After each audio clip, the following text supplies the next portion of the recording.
ये कहानी अड़ाना चढ़ाना नामक एक छोटे से गांव की है। उस गांव में एक गरीब परिवार रहा करता था। दोनों पति पत्नी बहुत ज्यादा मेहनत किया करते थे, फिर भी उनके घर का गुजारा नहीं होता था। अरे बेटा, एक बाल्टी और पानी लेकर आ। अभी तो मैंने छोटे वाले आम के पेड़ को पानी दिया है, बड़े वाले के तो मैंने एक बूंद पानी भी नहीं डाला। अभी तो उस पेड़ के भी पानी दे रहा है बेटा। अरे मम्मा, ये बड़ा वाला पेड़ तो बिल्कुल भी आम नहीं देता, इसको हमें काट देना चाहिए।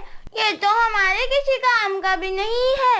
अरे मेरे बेटा, काम का नहीं है तो मत होने दे। तुझे क्यों चिंता हो रही है? इस आम के पेड़ से मुझे बहुत ज्यादा लगाव है। अरे मेरे बेटा, इतना भी टाइम हुआ, आम नहीं देता ना तो मत देने दे, लेकिन ये पेड़ मुझे हवा तो देता है ना। मेरे बेटा, तू जाकर बाल्टी भर कर ला, ज्यादा दिमाग मत लगा। कैसे कैसे बच्चे होते हैं। ठीक है माँ। वो छोटा लड़का पानी भर के ले आता है। सुनीता उस आम के पेड़ में पानी डालकर थैला लेकर अपने काम के लिए निकल जाती है। वो उस छोटे आम से केरिया तोड़कर बाजार में बेचा करती थी। अरे बहन, 5 किलो केरिया दे दो, आज मेरे घर में अचार बनेगा। अरे बहन, मुझे भी 3 किलो केरिया दे दो, आज मेरे घर में रसोई है, कद्दू केरी की सब्जी बनेगी। अरे भैया, कुल मिलाकर मेरे पास 6 किलो ही केरिया है। आप दोनों एक काम कीजिए, 3-3 किलो दोनों ले जाइए, आप दोनों का काम भी चल जाएगा। आज मेरे पेड़ से मैंने कम ही केरिया तोड़ी थी, बाकी तो छोटी छोटी केरिया थी ना,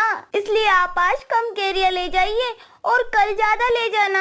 अरे बहन, मैं कम केरिया क्यों लूँ? मुझे जितनी चाहिए होगी उतनी ही लूंगा ना। यहाँ से दूसरे दुकान पे जा रहा हूँ मैं तो। अरे बहन, चल रहने दे, नहीं चाहिए मुझे भी तेरी केरिया, मैं आगे कहीं और से ले लूंगी। मुझे तो ज्यादा केरिया लेनी है। ऐसे कैसे दुकान वाले होते हैं, जब केरिया ही नहीं होती तो इतनी ज्यादा केरिया बेचने के लिए बाजार में क्यों आ जाते हैं? और दोनों में से एक भी उसकी केरिया नहीं लेता है। इस बार तो मही में ही बहुत ज्यादा गर्मी हो रही थी। बेचारी दोपहर में अपने ठेले पर खड़ी होकर सारी केरिया बेचती है और वो शाम को अपने घर के लिए निकल जाती है। घर जाकर देखती है कि उसका बच्चा घर के बाहर उसका इंतजार कर रहा था और दुखी होकर बैठा हुआ था। अरे मेरे बेटा, ऐसे बाहर कैसे बैठा हुआ है? शाम हो गई है ना, अब तो अंदर जाके बैठ जा मेरे लाल। अरे माँ, आज अंदर बहुत ज्यादा गर्मी लग रही है और पंखा भी नहीं चल रहा। अब आप ही बताओ, मैं कैसे अंदर जाके बैठूं? और माँ, अब तो गर्मियों का मौसम भी आ गया है। आपने 2030 में हमें आम का रस बनाकर पिलाने के लिए कहा था, लेकिन आपने 2024 आ गया, अभी तक आपने हमें आम का रस बनाकर नहीं पिलाया। अरे मेरे प्यारे बच्चों, मैं तुम्हें आम का रस कैसे बनाकर पिला दूं?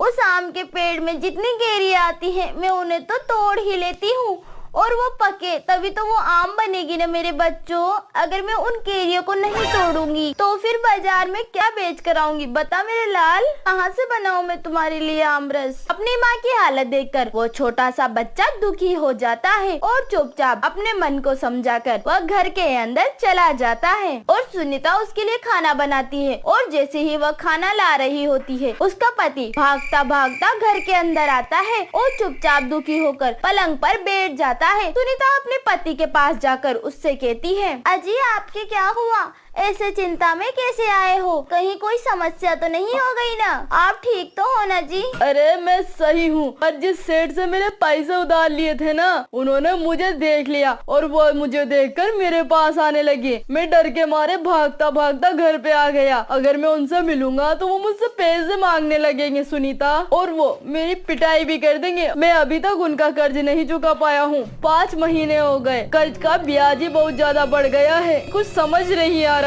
अजी आप चिंता मत करिए, भगवान कुछ न कुछ रास्ता तो जरूर बताएगा। आप चलिए खाना खा लीजिए। बेचारी सुनीता की टेंशन और भी ज्यादा हो जाती है। उसको समझ नहीं आ रहा होता है कि अब वो क्या करे क्या नहीं। वो सब परिवार मिलकर खाना खाने लग जाते हैं। खाना खाने के बाद सुनीता और उसके बच्चे और दादा दादी सब सोने के लिए चले जाते हैं। सोते वक्त किसी को भी नींद नहीं आ रही होती है। उनका पंखा खराब हो गया था तो उन्हें बहुत ज्यादा गर्मी लग रही थी। अरे माँ, बहुत ज्यादा गर्मी लग रही है, ऊपर ऊपर से मच्छर भी खा रहे हैं। माँ मुझे नींद ही नहीं आ रही, क्या करूँ मम्मा? सुनीता अपने बच्चे की बात सुनकर और उन सब की हालत देखकर बहुत ज्यादा चिंता में हो जाती है और सुनीता को रात भर नींद नहीं आती है कि कैसे क्या होगा, घर का गुजारा कैसे होगा, कर्ज कैसे चुकेगा। अगला दिन होता है और सुनीता के सास ससुर उसके पास आकर उससे कहते हैं, अरे बहू मेरी खांसी नहीं रुक रही है। पता नहीं क्या हो गया मुझे बहू।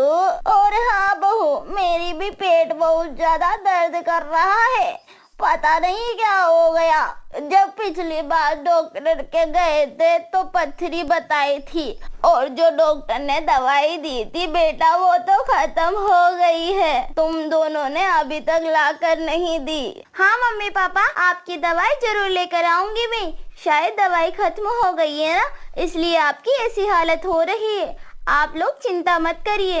अब बस बहुत हुआ, मैं माता पिता की ऐसी हालत नहीं देख सकता। अपने बाहर जो बड़ा वाला आम का पेड़ है उसने हमें आम भी नहीं दिया और हमारे आंगन में बस ऐसे ही लगा हुआ है। हमें उसका थोड़ा तो फायदा उठाना होगा। हम उस पेड़ को काट कर उसकी लकड़ियाँ बाजार में बेचेंगे और जो उन लकड़ियों को बेचकर पैसे आएंगे उन पैसों से मैं मम्मी पापा का इलाज करवाऊंगा और उस कर्ज वाले के भी दे दूंगा। जा रहा हूँ मुन्नी की मम्मी मैं। इतना कहकर सुरेश वहाँ से चला जाता है। सुरेश को जाता हुआ देखकर सुनीता रोने लग जाती है और भागकर सुरेश के पास जाती है और पेड़ के पास जाकर बैठ जाती है और रोने लग जाती है और सुरेश से कहती है, कृपया करके आप इस आम के पेड़ को मत काटिए, मैं इस पेड़ को काटता हुआ नहीं देख सकती। आपको मेरी कसम है, कृपया करके इस पेड़ को मत काटिए। सुरेश सुनीता को रोता हुआ देखकर कुल्हाड़ी फेंक देता है और वहाँ से चुपचाप चला जाता है। मेरे आम के पेड़, आज तो मैंने तुम्हें बचा लिया, पता नहीं आगे कैसे बचाऊंगी, क्या करूंगी, कुछ समझ नहीं आ रहा। पता नहीं इस पेड़ की रक्षा कब तक कर पाऊंगी। मैं इस पेड़ को बहुत ज्यादा प्यार करती हूँ। सुनीता बहुत ज्यादा रोती है और समय गुजरता जाता है। एक दिन की बात है, सुरेश को कुछ आदमी पकड़ लेते हैं। वो लोग वही थे जिनसे सुरेश ने कर्जा लिया था। अरे सुरेश, जब कर्ज लेना था तब तो हाजी हाजी कर रहा था और अब तो तूने रास्ता ही बदल लिया। ऐसा लग रहा है तू कर्ज नहीं चुकाना चाहता, सारे पैसे खाना चाहता है क्या? तुम गरीब लोगों की आदत ही ऐसी होती है, लेते वक्त तो बोलते हो सेठ जी मैं बहुत ईमानदार हूँ, सारे पैसे चुका दूंगा। अब कहाँ गई तेरी ईमानदारी? अब बताता हूँ तुझे मुझसे दुश्मनी करने का नतीजा। सेठ हूँ मैं इस गाँव का। वो सेठ पुलिस को फोन करके वहाँ पर बुला लेता है और पुलिस जाकर बेचारे सुरेश को पकड़ लेती है। कैसी दुविधा में आ पड़ा था ये परिवार। इस परिवार की परेशानी तो खत्म होने का नाम ही नहीं ले रही थी। सुरेश के माता पिता हॉस्पिटल में भर्ती हो जाते हैं। सुरेश के पिता के टीवी हो चुकी थी क्योंकि उन्हें अपनी खांसी का इलाज काफी टाइम से नहीं करवाया था और उस खांसी ने टीवी का रूप ले लिया था। सुरेश की माँ के पेट में बहुत बड़ी पथरी बन चुकी थी। दवाई न खाने की वजह से उस पथरी ने बड़ा रूप ले लिया था। इस वजह से सुरेश के माता पिता हॉस्पिटल में भर्ती हो जाते हैं। अरे सुनीता जी, आपको बताया था ना, टाइम टू टाइम इनको दवाई दीजिए। अगर आप इनको दवाई गोली टाइम पर देते तो आज इनको टीवी नहीं होती और आपकी सासू जी के पेट में पथरी इतनी ज्यादा नहीं बढ़ती। पहले तो इनकी बीमारी इतनी नहीं थी, थोड़ी सी ही दिन में सही हो जाती, लेकिन अब तो आपको इनका ज्यादा इलाज करवाना पड़ेगा और टीवी ऐसे ही खत्म नहीं होती। बहुत बड़ी बीमारी है ये। पथरी के लिए तो ऑपरेशन करना पड़ता है। ऑपरेशन करूंगी तो इनके बहुत ज्यादा पैसा लगेगा और आपके पास तो इतना पैसा भी नहीं है, लेकिन हम क्या कर सकते हैं, ये तो हमारा काम है सुनीता जी। अगर आपने इनका अच्छे से इलाज नहीं करवाया और आपके माता पिता का ऑपरेशन नहीं करवाया तो हम कोई गारंटी नहीं ले सकते। इन दोनों को कुछ भी हो सकता है। अगर आपने 1-2 दिन में इनका इलाज नहीं करवाया तो 5 दिन में इनकी डेथ भी हो सकती है। इन सब के जिम्मेदार आप होंगे, इसमें हमें इन्वॉल्व मत करना या फिर हमसे कहने लगो डॉक्टर जी आपकी वजह से हुआ है, ये मेरी कोई गारंटी नहीं है मैडम। सुनीता ये सब सुनकर बहुत ज्यादा चौंक जाती है और बहुत ज्यादा चिंता में हो जाती है। उनके पेड़ के पास जाती है और रोने लग जाती है। ए भगवान, मैंने किसका क्या बिगाड़ा है? सारी समस्याएं मेरे जीवन में ही क्यों आ रही है? पहले तो मेरे पति देव, फिर भी मेरे सास ससुर किस किस को संभालूं मैं, मुझे कुछ समझ नहीं आ रहा। मैंने तुम्हें छोटे से बड़ा होता हुआ देखा है, मैं तुम्हें भी नहीं खोना चाहती, तुम्हें काटना भी नहीं चाहती, मुझे तुमसे बहुत ज्यादा लगाव हो गया है। मेरे प्यारे पेड़, एक तुम ही हो जिससे मैं अपनी मन की सारी बातें बता सकती हूँ, वरना इस टाइम मेरे पास कोई भी नहीं है। काश तुम मेरी बातें समझ पाते और मुझसे बात कर पाते। सुनीता उस पेड़ से काफी देर तक बातें करती है। फिर वो थोड़ी देर बाद सोने के लिए चली जाती है। बच्चा और सुनीता दोनों सो जाते हैं। अचानक सुनीता को किसी के बुलाने की आवाज आती है। वो आवाज सुनकर सुनीता उठ जाती है और बाहर जाती है। अरे ये क्या, यहाँ पर कच्चे और पक्के आम कहाँ से आए? मुझे तो कुछ समझ नहीं आ रहा। इस पेड़ के तो ये आम हो भी नहीं सकते और केरिया भी तो नहीं आती इस पेड़ में और आम भी नहीं आते। ये सब कुछ कहाँ से आया, मुझे कुछ समझ नहीं आ रहा। तुम ज्यादा मत सोचो, ये आम मेरे ही है सुनीता। अरे ये क्या, आम का पेड़ बोल सकता है क्या? सुनीता, तुमने निस्वार्थ मेरा ध्यान रखा है, बिना लालच तुमने मुझे पानी पिलाया है और हरदम मुझे तुमने अपना माना है। मैं एक जादुई पेड़ हूँ, तुमने मेरा ध्यान एक माँ की तरह रखा है और तुमने एक पिता की तरह मेरी रक्षा की है, इसलिए मैं तुम्हारी मदद करना चाहता हूँ। ये मेरा जादुई आम है, तुम इन आम को बेचकर काफी पैसा कमा सकती हो और सारी मुसीबतों को दूर कर सकती हो।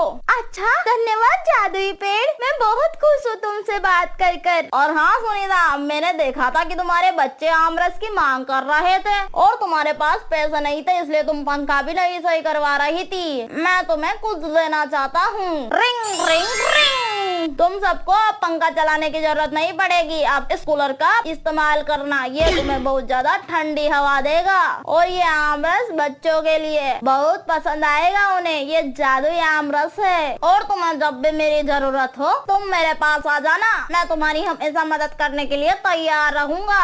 सुनीता बहुत ज्यादा खुश होती है और आम के पेड़ को धन्यवाद देती है। और अगला दिन होता है। सुनीता उन सारे आम को बेचकर बहुत ज्यादा पैसा कमा लेती है और जाकर अपने सास ससुर के इलाज के लिए पैसे जमा करवा देती है और अपने पति को भी छुड़वा लाती है और जिन जिन लोगों का कर्ज चुकाना था वह उन सब लोगों का भी कर्ज चुका देती है। अब वो सारा परिवार खुशी खुशी रहने लग जाते हैं। अब उन्हें किसी चीज की भी कमी नहीं होती है। सारा परिवार एक अच्छा सा घर लेकर उसमें रहने लग जाते हैं और वो सब मिलकर गरीब लोगों को खाना भी खिलाते हैं और जिनको भी पैसे की मदद चाहिए होती वो उनकी जरूर मदद किया करते थे।